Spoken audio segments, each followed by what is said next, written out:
town this week joined the list of shame where sex gangs have roamed seemingly unchecked to prey on girls as young as 11, raping, drugging, beating, trafficking and potentially even murdering them in the process. What's happened in Telford could be the worst case of a paedophile gang involved in widespread child abuse the country has ever seen. But as I read the names of those convicted, something struck me. In Telford they included Azir Ali Mahmoud, Mubarak Ali and Adel Ali.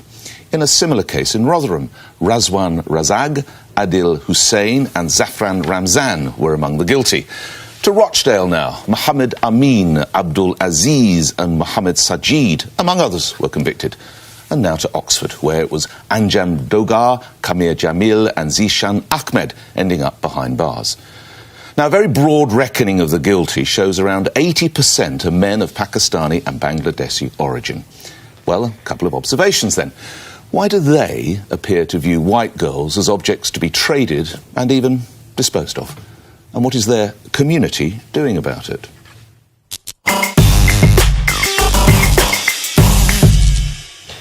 Nick, this is a tragedy that's been going on up and down the country, and unfortunately, the police and local councils have been complicit in covering up this scandal. Well said. Yeah. Time and time again, they have found that British, Pakistani and Bangladeshi South Asian Muslim men like me have been involved in grooming underage white girls and targeting them in what I would describe as racially motivated sexual assault.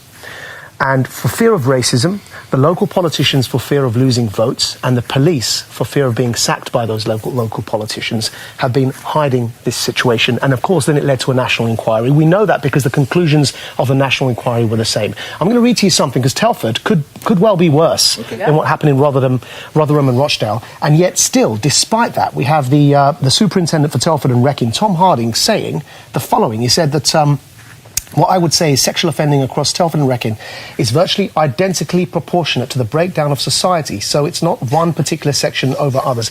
Forgive the language, the French, but this is total BS, because he's confusing two types of sexual offences. We as Quilliam looked into this, and I'm going to come to the stats in a second. I know you've done a lot of it, and you've done a lot of broadcasting. You're a real pillar in this area, I have to say. Salute what you've done. Thank you. Type 1 is the grooming of underage white girls, or any girl generally is Type 1 as a category, the grooming of underage girls by gangs of men.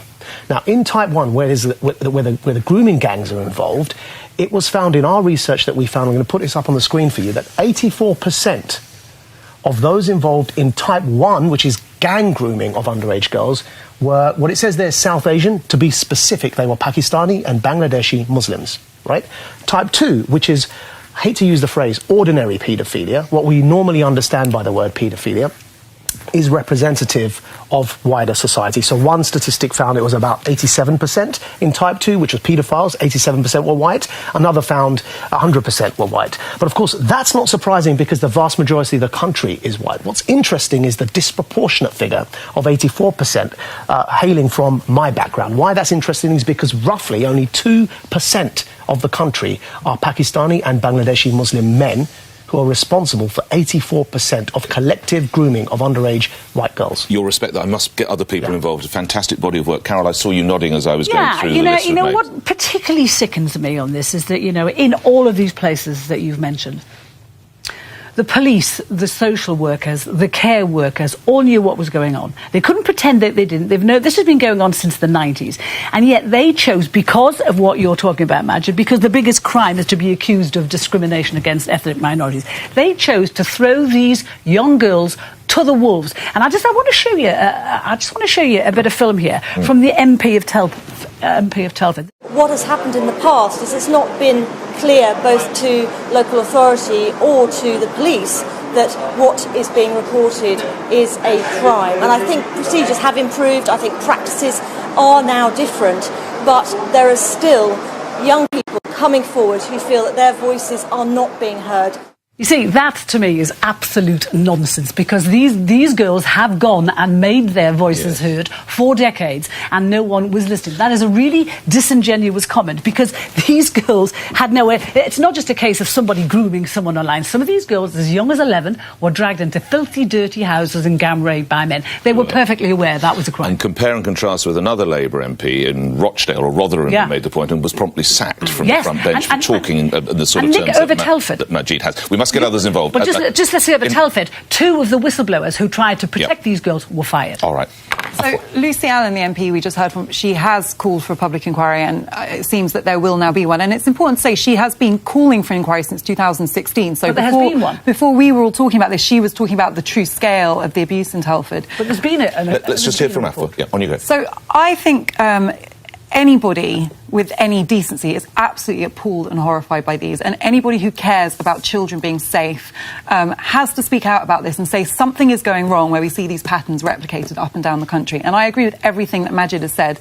I think my concern in the way we talk about this, and I've done a lot of work on this as a reporter, as social affairs editor before, is that there are 2 narratives that are both equally dangerous, right? We hear that the reason that the police and councils failed these vulnerable girls is because they were afraid of being accused of racism. Whether that's true or not, that is no excuse. There is no excuse for public servants not doing their basic job of protecting vulnerable children. The other narrative I've now heard from people who work in child protection is that police and local authorities now have this idea in their head that people who abuse children are Asian men of Muslim backgrounds, and that is obscuring the reality of other children who are being abused. Now, that's equally dangerous, because if you care about children being safe, you want all children to be safe. You don't want prejudice in local authority and police keep putting children at unnecessary risk. The thing I would say about Majid, your figures, which I remember at the time, and it was really important work. When we talk about this being an Asian problem, a Muslim problem.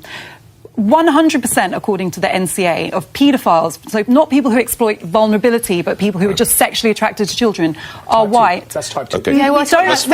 We don't talk about that as a white problem, and we also don't say that the white community needs to work out what is going wrong here and why there is paedophilia in its ranks, which there clearly is. No. I don't think we are talking about type 2 paedophilia, which is white men who are attracted to children. What we are talking about is Asian grooming. I understand that, but I am raising type 2. We need very briefly to say this is a class problem, this is a cultural problem, and this is also a language problem.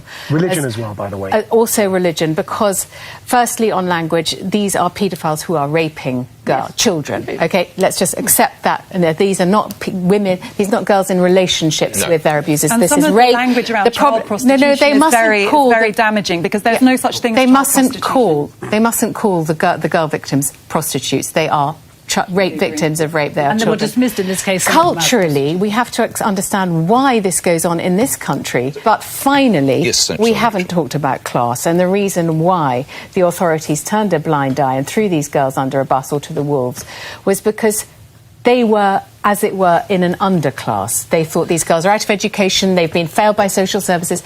Honestly, if these were middle-class girls at boarding school, do you honestly think these children would not have been taken proper care of by the boarding school, by the authorities? What I find astonishing is that even after all of Rotherham, Rochdale, Oxford, no prosecutions, no one there have been prosecutions. There have been prosecutions. How many? There have been dozens of prosecutions, but not enough. Can we hear why this happens? Why yes, let's go. And also, Majid, why, and if just come to the final point of my introduction, decent Muslims like yourself, you're being tarred by the brush, even worse than anyone else. What is to be done, Majid? Oh, because it's men like me that get stereotyped as being rapists, and that's happening across Europe. But unfortunately, it's happening because across Europe, not just in Britain, there's a disproportionate rate of offending by either Muslim migrants or Muslims born and raised in Europe against white girls. And there are class reasons to it. There are patriarchal reasons to it. Why it happens in Muslim majority nations is largely due to the social conservative attitudes in society and their patriarchal and misogynist attitudes towards women, and also cultural elements kick in. Now, for example, fundamentalist interpretations of Islam believe that as long as you have consent of the father, there's no underage, there's no pre-puberty, there's no limit on marrying a girl. They refer to the Prophet having married a 9 or 11-year-old, depending on the age of reference. Right. These attitudes must be challenged and they must be addressed. Finally, to Afwa's point, yes, either 87% or 100% of paedophiles in type 2, which is those who prey on young, vulnerable children, are white, either 87% or 100%. But that's reflective of society. So it's a problem. 100% of society isn't white, Majid. Yeah, but that's why I'm saying it's between that number, because we have two conflicting figures. The problem needs to be addressed, but what it certainly isn't is 2% of the society committing 84% of the crime. That has to be addressed as a category on its own. Now, the police haven't been doing enough, nor have the politicians yet. This week alone, we find a journalist being stopped by counter-terrorism police at our borders under Section 7 of the Terrorism Act 2000, being deprived of the right of silence because she was distributing leaflets that were offensive to Muslims that said Allah is gay. That's not a racist leaflet. Yet we've got this going on in Telford, and I was ashamed at the lack of response and the drag, even in organisations such as the BBC, in reporting this. Yes, I was ashamed. 48 hours it took.